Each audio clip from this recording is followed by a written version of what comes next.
IIT JEE और NEET के लिए इस प्रश्न में आप यहाँ देख पा रहे हैं कि यह एक सर्किट बना हुआ है। ऐसे में AB के थ्रू आपको करंट बताना है। ये 20 वोल्ट की बैटरी है, ये 4 ओम का रेजिस्टेंस है। इस प्रकार इस तरह से AB 30 ओम और AB 30 ओम और इस तरह से कनेक्टिंग वायर इस तरह से जोड़ा गया है। इस तरह से AB के अक्रॉस कितना करंट फ्लो करेगा ये आपको बताना है। तो आप यहाँ देख पा रहे हैं 20 वोल्ट की बैटरी जब 4 ओम के थ्रू जब करंट सप्लाई करेगी तो ये करंट ऐसे कनेक्टिंग वायर से होकर के ऐसे निकल जाएगा। इस प्रकार इस 30 ओम और इस 30 ओम में करंट नहीं जाएगा। इस प्रकार हम कह सकते हैं कि ये 30 ओम और ये भी 30 ओम शॉर्ट सर्किट हो गया इस कनेक्टिंग वायर के द्वारा। इस तरह से इस सर्किट में इस 30 ओम और इस 30 ओम रेजिस्टेंस का कोई मतलब नहीं हुआ, क्योंकि करंट ऐसे जाएगा और ऐसे कनेक्टिंग वायर के थ्रू ऐसे होते हुए निकल जाएगा। क्योंकि करंट की प्रॉपर्टी होती है कि मिनिमम रेजिस्टेंस को फॉलो करते हुए वायर के थ्रू फ्लो करता है। तो यहाँ पर करंट को यहाँ पर 0 रेजिस्टेंस वाले कनेक्टिंग वायर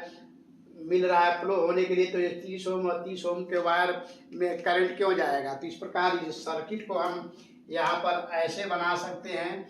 यहाँ पर आप देखिए ये 4 ओम का रेजिस्टेंस हो गया और यहाँ पर ये 20 वोल्ट की बैटरी हो गई, तो ये हो गया 20 वोल्ट। इस प्रकार इस सर्किट में जो करंट फ्लो करेगा वो इस तरह से दिखाया जाएगा। इस प्रकार 4 ओम रेजिस्टेंस में जो करंट जाएगा उसकी वैल्यू हो जाएगा टोटल EMF 20 अपान टोटल रेजिस्टेंस 4 = 5 एम्पियर।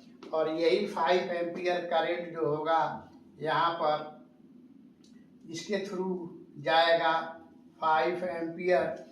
लेकिन करंट यहाँ A to B पूछा गया है, तो इसको -5 एम्पियर लिखेंगे, क्योंकि डायरेक्शन A to B उल्टा हो जाएगा। इस प्रकार करंट जो होगा 30 ओम रेजिस्टेंस के थ्रू 0 दिखाएंगे और वोल्टेज ड्रॉप जो होगा 30 ओम रेजिस्टेंस के थ्रू 0 होगा, क्योंकि इसमें करंट जा ही नहीं रहा है। क्योंकि वोल्टेज ड्रॉप जो होता है I × R, तो I 0 होने से इसमें वोल्टेज ड्रॉप नहीं हुआ। इसी तरह से वोल्टेज ड्रॉप 4 ओम रेजिस्टेंस के अक्रॉस जो होगा 20 वोल्ट होगा और बैटरी के द्वारा जो पावर सप्लाई होगा वो निकालेंगे, तो पावर सप्लाई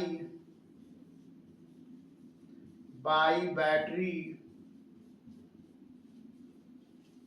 इसको हम सॉल्व करेंगे तो P = VI से सॉल्व करेंगे। V 20 है और करंट जो है 5 एम्पियर है। इस प्रकार 100 वाट के बराबर पावर सप्लाई बैटरी के द्वारा होगा। तो हम समझते हैं इस क्वेश्चन को काफ़ी अच्छे से आपने समझा होगा। फिर भी यहाँ पर फिर से ध्यान दीजिए, यहाँ पर ये शॉर्ट सर्किट अगर ये वायर नहीं जोड़ा गया होता तो इसका कुछ जवाब और आता, क्योंकि ये वायर जोड़ने के कारण ये शॉर्ट सर्किट हो गया। इधर करंट नहीं जा रहा है इसमें और इसमें भी नहीं जा रहा है, मेन करंट ऐसे होकर के ऐसे निकल जा रहा है।